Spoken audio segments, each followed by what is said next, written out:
Hi, everybody. I'm Bill Sanders, and this is Watch Art Sci, the art and science of watch collection.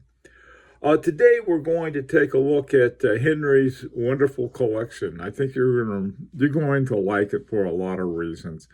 The reason I like it so much, I think there's very good choices made on excellent watches with a variety of brands. They're not all the same, and they're not different just for the sake of being different. They show the depth and the wealth and the breadth of watch collection. That's why I like it.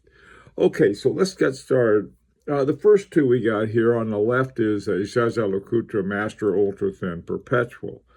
And this is a really beautiful watch. It's got this blue background to the moon phase, and Henry put in a blue band to go with it.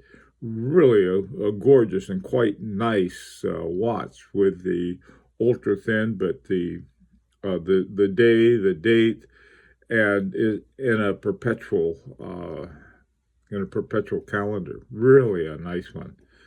Now, next to it this is really one of my favorite Rolexes. Expensive, but it's really a nice watch. And this is the Rolex Sky Dweller, Rolex Oyster Perpetual Sky Dweller. But those are nice, nice watches.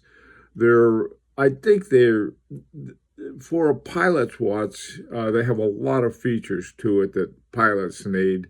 But I think the biggest feature is just sort of a cool watch. It's got the date, it's got the second time zone, and then it's got this little, as the time goes, you can see the little red uh,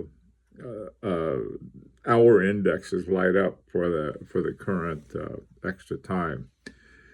Now, the next two, we have two of them. One of them's on the way. Uh, the Tudor is a Black Bay GMT. This is relatively new. The Black Bay GMT, when I first saw it, I thought, man, that watch is going to go to the moon because it's such, I mean, here you have this nice little Tudor Black Bay, and then they added a GMT to it. And I love that watch. They're very reasonably priced, too. This one this one isn't in the sky dwelling with a sky dweller price wise. Now, this next one, the Omega Speedmaster Aquaterra Wool Timer. It's a very cool wool timer. Now, Henry told me that this one is on the way. He's paid for it and everything, and is just waiting to get it. But he's not going to get it. It's not going to be in his hands until January. And I had to move along with the reviews. And so thank you, Henry, for sending it. And it's I mean, it's a beautiful watch. Hey, you got a coaxial escapement in it. It's just for a world timer, it's a world beater. I really like that watch a lot. All right, these next two, and I keep I don't want to just keep gushing like some teenager at a some rock band, but these two I really like. You have on the one hand you have the Zenith Chronomaster El Primero for a chronometer, great watch. You got the El Primero movement. That's an automatic movement, which I got to admit I'm not crazy about automatics, but in the case of the El Primero, I like it very much. Now, what I like even more is the watch on the right. One of the things in 2016, when the Vacheron Constantins came out with the new overseas, they had the caliber VC 4500 in it, which is a wonderful movement that was developed for the overseas. And one of the things you can tell, if the overseas has 8 horns on it, it's the older one. It's either Overseas 2 or Overseas 1. I had the Overseas 1, and they had a modified Girard Perregaux. The second, the Overseas 2, I forgot what it had in it, but it wasn't a Vacheron Constantin. This one is a Vacheron Constantin from the ground up. And it was the whole story of development of this movement is really amazing. It's a beautiful watch, and this one comes with three bands. It has on the rubber band, but you get that it has a rubber, a gator, and then a metal band, and it has this quick release to it, so you can just switch them very easily.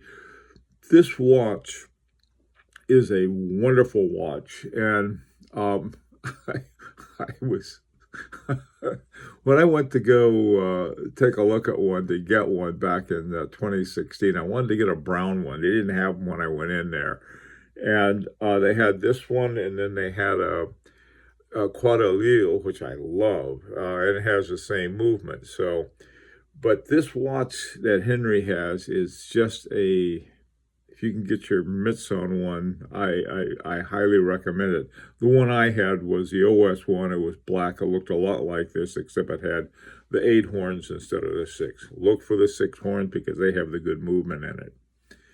Okay, moving right along here. This is A Longa and Sonda Saxonia with the outsized date. And I like these because I like anything with a big date. I don't like these little bitty dates that are hard to read. I mean, what's the point? If you need something, you need the date quickly glance at. That's what I liked about the Parmigianis. They got this great big window, and it's got dot, odd date, dot, odd date. And so if you're not sure of the date and you see a dot, you can subtract one or add one to the dates you see, because you get to see 3 dates in a row. This one, you see today's date in a great big window that's easy to see. The IWC Portuguese or automatic, it's got the power reserve indicator, which I like a lot. It's a 7-day one. And IWC I've got issues with. I really do. Not because they don't make good watches, because they do. They make some excellent watches. What I don't like is they're not exactly as clear about what kind of movement they have. They sort of have two kinds. They make some of their own that are quite good. And then they use some other ones that are good, but they're like ETAs and Solitas and so forth, and they don't tell you what they are, and I wish they would. And how can you trust a watch company that does that? All right, sorry, Henry, but I like it. I mean, they're good watches. Okay, now these next two are a couple Seikos. One is a turtle, and I have no idea why I like a turtle so much, but I do. They have those. I like the big sort of extra case you get with that down underneath the sort of the area that holds the dial. It's also referred to as, a lot of them call them patties, Seiko patties. One of those watches I just happen to like. Grand Seiko with a spring drive. This is a GMT accurate watch, a super accurate watch. On other occasions, it's not that I don't like the spring drive. It's a quartz. Basically, the spring drive is used with a spring drive to provide the electricity for quartz movement. Nothing wrong with it. I just like all 100% mechanicals. But if I wanted the most accurate watch, I'd pick this over any mechanical because they're that good. They're excellent watches. Okay, finally, we have two here, and they're very, very different. One is called a Delma Les Supremes. It's gold and steel. It's quartz. And it was a gift. Henry said his wife gave it to him. His wife came home from a trip and said, well, I got you a new watch. And I don't know that much about Delma. But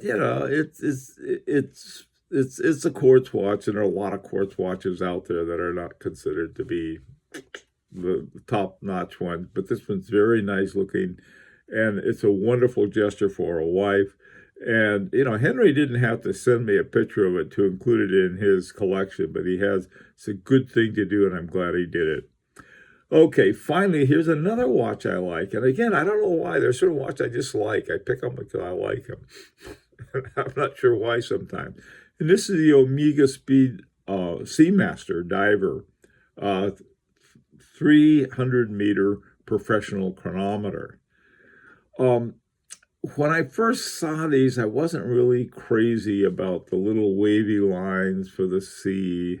Sort of, yeah, I get it. It's ocean. But the more I look at it, the more I like it. It's one of those watches. Easy to read, good diver and a desk diver. Either one, take your choice. But good looking watch. I like it. I mean, it's a real good solid timepiece there.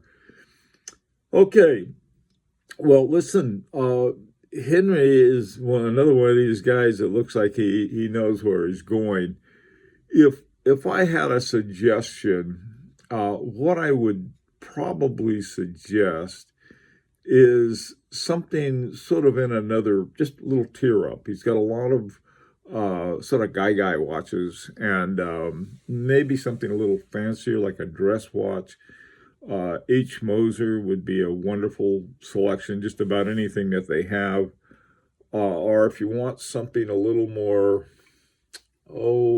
something like a Glashütte original, I think they're called 1966's, really smooth watch. FP Journe, FP Journe, I don't know. I've got one on now. They look something like your IWC watch, and in terms of the same kind of style, but they're very different in the sense you can turn over, look at the back of it, and there you have this wonderful gold movement. They're fairly pricey, but if you're sporting a Sky Dweller, you got a fairly expensive watch already. But this is a wonderful collection. I really like it a lot, and I think that. I think you will too, and I think Henry would appreciate. He's the kind of guy that appreciate any kind of suggestions that you might have. Okay, well, thank you, and until next time, this is Bill Sanders for Watch Art Sci, the art and science of watch collection.